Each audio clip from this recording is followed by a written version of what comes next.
how to add NDI plugin to OBS. So first of all, you need to go to the website, that's ndi.video, and then you just have to click on the download NDI tools from here, and you just have to select Windows if you are using Windows, or you can select macOS if you are using a macOS.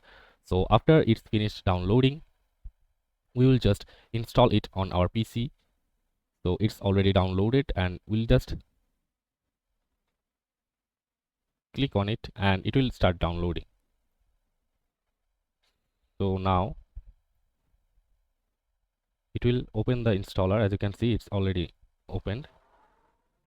And now you have to click on I accept the agreement and click on next, and yes, I agree, and I confirm that I have read and understood the privacy policy, and click on next and next, and it will now install it successfully to your PC or laptop.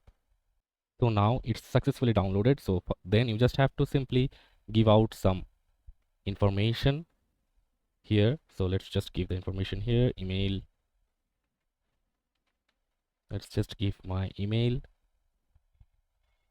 5@gmail.com, and then give, and then select the country, the industry, education, and you have to just check on the agree to the NDI privacy and click on register.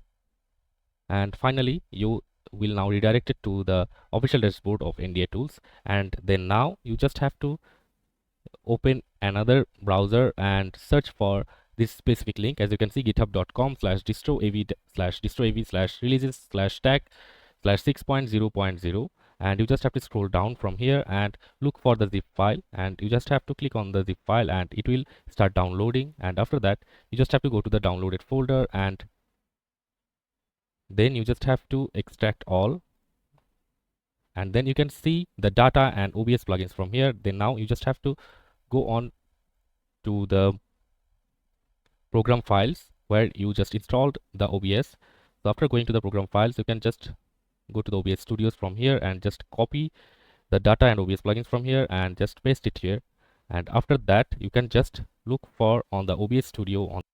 So after relaunching the OBS app, you can see on the tool section there are the NDI distro AV NDI is API, or the plugin is available.